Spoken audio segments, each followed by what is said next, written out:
لک الحمد یا اللہ الصلاۃ والسلام علیک یا رسول اللہ اما بعد۔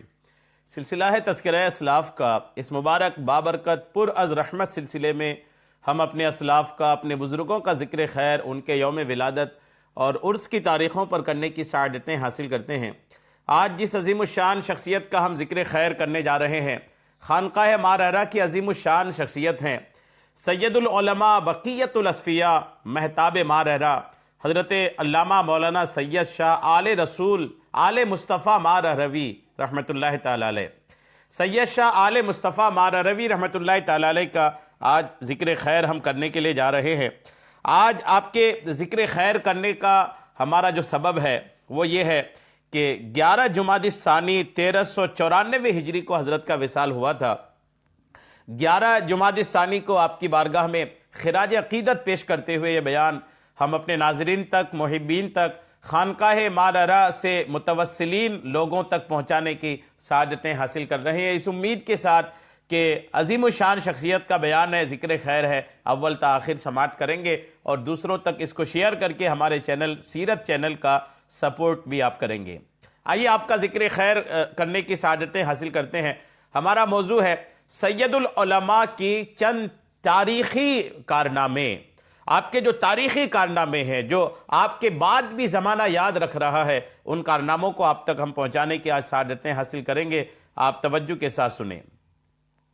سید العلماء بقیت الاصفیاء مہتاب مارہرہ حضرت مولانا سید شاہ آل مصطفیٰ مارہروی رحمۃ اللہ تعالی علیہ ہماری بزم دوشی کے ان ساقیان عشق و الفت میں سے تھے جن کے پیمانہ ارغوانی کے لذت آشنا آج دنیا گھوم کر بھی ان کی مثال پانے سے محروم ہیں۔ مارہرہ مطہرہ کی برکاتی خانقاہ کے انوار و برکات کا وہ امین سرزمین ممبئی پر اسلام اور سنیت کی علامت بن کر کم و بیش 40 سال تک رہا۔ جی، فقیہ الہند حضرت صدر الشریعہ علیہ رحمہ اور افاضل روزگار سے اجمیر مقدس میں علوم شرعیہ منقول و معقول کی تکمیل کے بعد علم طب کا حصول مسلم یونیورسٹی علی گڑھ سے کیا۔ الحمدللہ متعلمانہ ماحول سے گزرنے کے بعد، سیکھنے سکھانے کے دور سے گزرنے کے بعد عمل کے میدان میں قدم بڑھایا تو عروس البلاد ممبئی نے بڑھ کر اپنے دامن کو پھیلا دیا۔ کھڑک روڈ ممبئی میں واقع مسجد قصابان کے محراب و منبر کو یہ شرف ملا کہ وہ جگر گوشائے اولاد رسول کی امامت و خطابت سے مستنیر ہو۔ بظاہر اس متوسط طول و عرض کی مسجد نے اپنے محراب و منبر پر علم و فضل، فکر و آگاہی، دانائی و بینائی، تدبر و تفکر اور علوم ظاہر و باطن کے ایک ہمالہ کو الحمدللہ سنبھالا۔ ضلع ایٹا کے ایک چھوٹے سے قصبہ میں عرفان و زہد کی دولت لٹانے والے گدری پوش شاہان ولایت کے اس وارث نے ممبئی میں قدم رکھنے کے باوجود اپنے لیے نہ کسی شاہانہ تمتراک رکھنے والی جگہ کو منتخب کیا اور نہ ہی نمود و نمائش کے ہنگاموں سے اپنے دامن کو آلودہ کیا، مگر یہ حقیقت ہے کہ سید العلماء کی مرکزی شخصیت کی وجہ سے ممبئی سارے ہندوستان کا دل تھا۔ تو آپ مسلمانوں نے ممبئی کی دل کی دھڑکن تھے۔ آپ نے عملاً کبھی بھی سیاست فاسدہ سے اپنے دامن کو آلودہ نہیں کیا، بلکہ ہمیشہ کرسی کی عزت چھوڑ کر آیت الکرسی کے وقار سے لپٹے رہے۔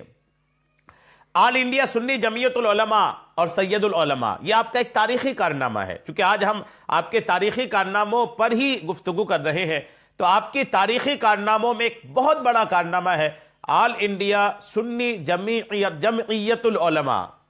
سنی جمعیت العلماء مسلمانہ نے اہل سنت کی آل انڈیا تنظیم آپ ہی نے بنائی، جس کا قیام 1958 عیسوی میں زیر عمل آیا۔ مگر قربان جائیے اس مرد قلندر کے کہ کبھی بھی سنی جمعیت العلماء کے پرچم کو کسی دنیاوی مصلحت کے لیے آپ نے جھکنے نہیں دیا۔ یہ جمعیت ممبئی بھر میں علماء و ائمہ کی تقرری اور دینی و مذہبی جلسوں، جلوسوں اور تبلیغی و اصلاحی پروگراموں کی ہمیشہ سرپرستی کرتی رہی۔ سالانہ جلوس و جلسہ، عید میلاد النبی و جلسہ غوثیہ کے تاریخی انتظامات یہ جمعیت کرتی رہی۔ وقت اور ضرورت کے پیش نظر کانفرنسیں، ایجیٹیشن اور حکومت ہند کے سامنے مسلمانوں کے مطالبات کو بھی یہ لاتی رہی۔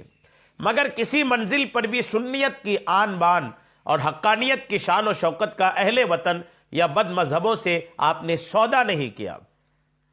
مسلمانوں نے ممبئی کا وہ بے تاج بادشاہ اور اول روز کھڑک روڈ کے جس حجرے میں مہمان بن کر آیا تھا وہیں اس کی زندگی کے آخری ایام بھی گزرے، جبکہ سیاست اور مصلحت کی دہلیز پر سجدہ ریزی کرنے والوں نے اس شہر میں بلڈنگیں اور نہ جانے کیا کیا اس شہر میں لوگوں نے کیا، بلڈنگیں اور محلات بنا لیے، مگر ماں روی سید اپنے مزاج اور کیریکٹر کا اتنا پختہ تھا کہ وہ ہمیشہ دنیا پر رنگ محمدی کی چھاپ ڈالتا رہا، خود کسی بھی دنیاوی رنگ سے رنگین نہیں ہوا۔ آپ کی نظم کا یہ شعر دراصل آپ کی سیاسی زندگی کا بہترین ترجمہ ہے، جو آپ کبھی کبھی اپنی تقریر کے دوران پڑھتے تھے۔ آپ کہتے تھے، کسی کی جے وجے ہم کیوں پکاریں کیا غرض ہم کو، کسی کی جے وجے ہم کیوں پکاریں کیا غرض ہم کو، ہمیں کافی ہے سید بس ہمارا یا رسول اللہ۔ آل انڈیا سنی جمعیت العلماء دراصل پراگندہ ذہن مسلمانہ نے اہل سنت کی جمعیت خاطر کا ایک مرکز تھا، تاکہ الیکشن اور دیگر مواقع پر مسلمانہ نے اہل سنت اپنے مقتدر علماء اور سربراہان ملت کی ہدایت کے مطابق اقدامات کریں۔ ایسا کبھی نہیں ہوا کہ جمعیت نے کسی سیاسی جماعت یا پارٹی کو کلیتاً سپورٹ دی ہو، بلکہ جہاں تک میری ناقص معلومات کا دائرہ ہے، مسلمانوں سے یہی گزارش کی جاتی رہی کہ ہر علاقہ اور ہر خطہ کے سنی مسلمان اپنے ملی مفادات اور ملک و قوم کے لیے جس امیدوار کو مناسب سمجھیں اسے منتخب کریں۔ سنی جمعیت کے ممبئی آفس میں سالانہ اجلاس کے دوران متعدد بار یہ منظر دیکھا گیا ہے کہ آفس کا کرایہ اور بجلی کے بل ادا کرنے کے لیے بھی سید العلماء نے اپنی جیب خاص سے عطیات دیے ہیں، اور محرم الحرام کے مہینے میں تقریری پروگرامات کے لیے تشریف لانے والے علماء و خطبہ کی مناسبت سے جب میٹنگ ہوئی اور سال بھر کا حساب پیش ہوتا تو خسارہ کی رقم پوری کرنے کے لیے سب سے پہلے آپ اپنا عطیہ پیش کرتے تھے۔ جی ہاں، تنظیم چلانا کوئی سید العلماء سے سیکھے کہ تنظیم جب گھاٹے میں ہوتی، تنظیم کو جب ضرورت پڑتی تو آپ اپنے جیب خاص سے الحمدللہ عطیہ عطا فرماتے تھے، اور آپ کے اتباع میں علماء و حاضرین نظریں پیش کرتے۔ آپ نے جب سے آل انڈیا سنی جمعیت العلماء کی صدارت کا ذمہ لیا، اس وقت سے آخری دم تک اسے اپنے خون جگر سے آپ پالتے رہے۔ انہی آل انڈیا سنی جمعیت العلماء سے آپ کو دلی لگاؤ تھا، اور آپ کے دور صدارت میں آل انڈیا سنی جمعیت العلماء ہی خاص طور سے ممبئی میں مسلمانوں کی واحد نمائندہ تنظیم تھی، جس سے تقریباً تمام سنی مساجد و مدارس اور جماعتیں وابستہ تھیں۔ اس دور میں سنیوں کے اندر بڑا اتحاد، اتفاق، میل محبت اور یکانگت تھی۔ 1974 عیسوی میں بعض سنی حلقوں کی طرف سے جب آل انڈیا سنی جمعیت العلماء کے بالمقابل ایک دوسری جماعت قائم کرنے کی بات شروع ہوئی تو تمام اتحاد پسند علماء اہل سنت کو اس کا افسوس بھی ہوا اور غم بھی، مگر اس المیہ کا سب سے زیادہ اثر جس ذات پر پڑا اور یہ واقعہ جس کے اوپر سائقہ اور علم بن کر ٹوٹا، وہ حضرت سید العلماء کی ذات تھی۔ صحافی اہل سنت حضرت علامہ تیش صدیقی صاحب، جی ہاں، کانپوری مدث اللہ العالی نے حضور سید العلماء کی اس تکلیف کا ذکر اپنے ایک مضمون میں فرمایا ہے۔ وہ لکھتے ہیں کہ سید میاں کو جمعیت سے عشق تھا، پیار تھا، محبت تھی۔ 74 عیسوی کے شروع میں جب بعض حلقوں کی طرف سے سنی جمعیت العلماء کے مقابلے میں ایک نئی تنظیم کا شوشہ چھوڑا گیا تو سید میاں تڑپ اٹھے، بے چین ہو گئے۔ کانپور کے ایک زبردست مجمع میں تقریباً 1 لاکھ افراد سے خطاب کرتے ہوئے نہایت پرسوز اور درد مندانہ الفاظ میں مگر عزم و ہمت کی پوری قوت کے ساتھ اعلان کیا کہ میں سید زادہ ہوں، سنی جمعیت العلماء کی پرورش و پرداخت میں میرے بوڑھے خون کے قیمتی قطرات خرچ ہوئے ہیں، میں اپنے جیتے جی اسے مرنے نہیں دوں گا، میں اپنے خون کا آخری قطرہ تک اس کی آبیاری میں اس کو پالنے میں خرچ کر دوں گا۔ غور کیجئے سید العلماء جمعیت العلماء سے کتنی محبت کرتے تھے کتنی عقیدت رکھتے تھے اور اس کی اہمیت کو آپ الحمدللہ کتنا سمجھتے تھے۔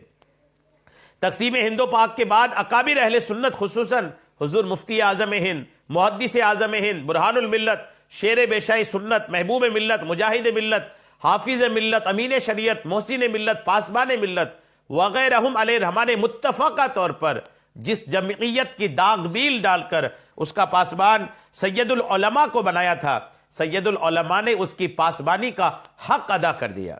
خود انگشت تکلیف، خود انگنت تکلیف اٹھائیں مگر جمعیت کو سر بلند رکھا۔ خود گرے لیکن چھلک نے دی نہ میں، اپنے سر لے لی بلائیں جام کی۔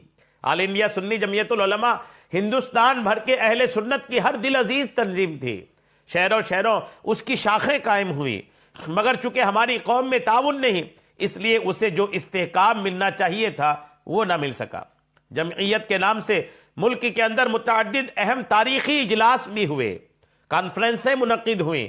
ان تمام کانفرنسوں میں کانپور کی سنی جمعیت العلماء کانفرنس نہایت مؤثر اور کامیاب رہی۔ سید العلماء خود شہنشاہ خطابت تھے، سر پر نورانی امامہ باندھ کر آپ جب کانفرنسوں میں خطبہ صدارت پڑھتے تو لگتا قوم مسلم اور ملت اہل سنت کی تاریخ ماضی عنقریب پلٹ آئے گی۔ جذبات سنبھالے نہ سنبھلتے، جوش و خروش دید نہیں ہوتا، سرفروش نوجوان اہل سنت کفن بردوش آمادہ عمل ہو جاتے، مگر افسوس ان جذبات کو سلیقے سے عمل کے زخم پر لگانے والے لوگ نہیں تھے۔ یہ شرارے رفتہ رفتہ دب جاتے اور انگارہ راکھ کی صورت اختیار کر جاتا۔ یہ اس بات کے ذکر کا موقع تو نہیں مگر نوکے قلم پر آئے ہوئے احساسات کو روکنا بھی مناسب نہیں کہ ہم اہل سنت میں نظم و ضبط اور اتحاد جو ہے، نظم و ضبط سے کسی مقصد پر صبر سے کام کرنے کی خواہش، وقتی ہنگامی شور شرابے اور اچھل کود والے عارضی کام ہمیں بہت پسند ہیں۔ یہ نہیں کہ جو جس میدان کا آدمی ہے اپنی ذمہ داری کا احساس کر کے قومی و ملی کام کرتا رہے۔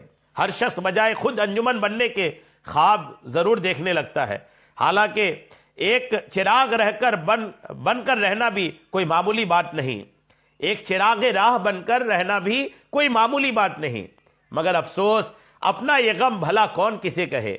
آج ہر لمحہ کے ہاتھوں میں ہے سنگ بے حسی، اپنا غم کہنے سے پہلے دیر تک سوچا کرو۔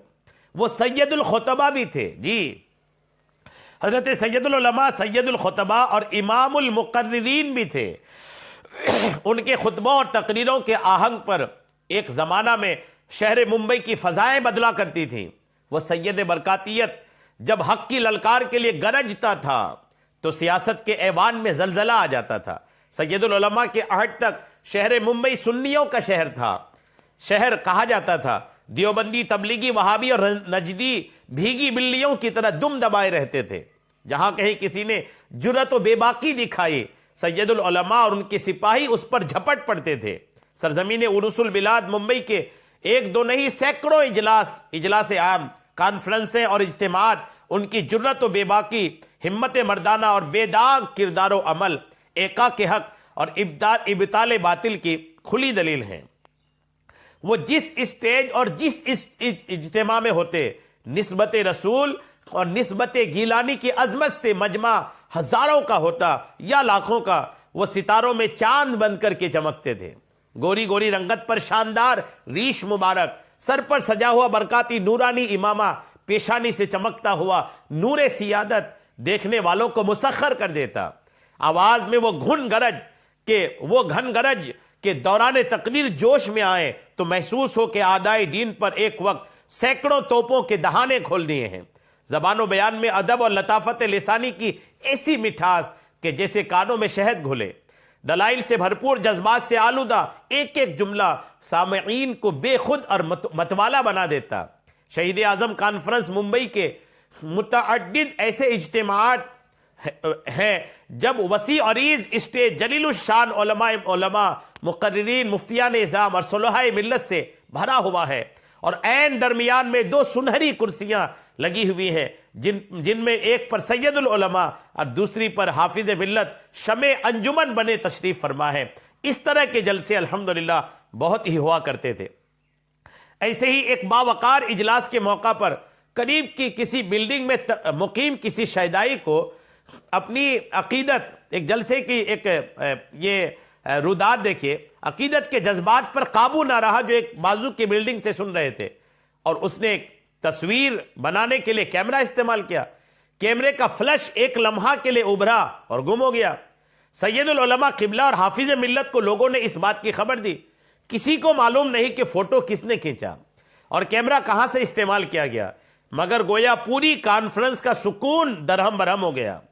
حضور سید العلماء اپنی کرسی صدارت سے اٹھے اور علماء کی قطاروں سے گزرتے ہوئے اسٹیج کے کنارے مائک کے پاس تشریف لائے. پاسبان ملت حضرت علامہ مشتاق احمد نظامی سے مائک طلب کیا اور نہایت جوش اور جلال میں فرمایا، ہمیں ابھی ابھی بتایا گیا ہے کہ سامنے کی عمارتوں میں سے کسی شخص نے علماء کرام اور وارثین انبیاء کی تصویر بنانے کی کوشش کی ہے. سن لو کہ تصویر بنانا حرام ہے اور ہم علماء کبھی بھی اس حرام کام کی اجازت نہیں دیتے.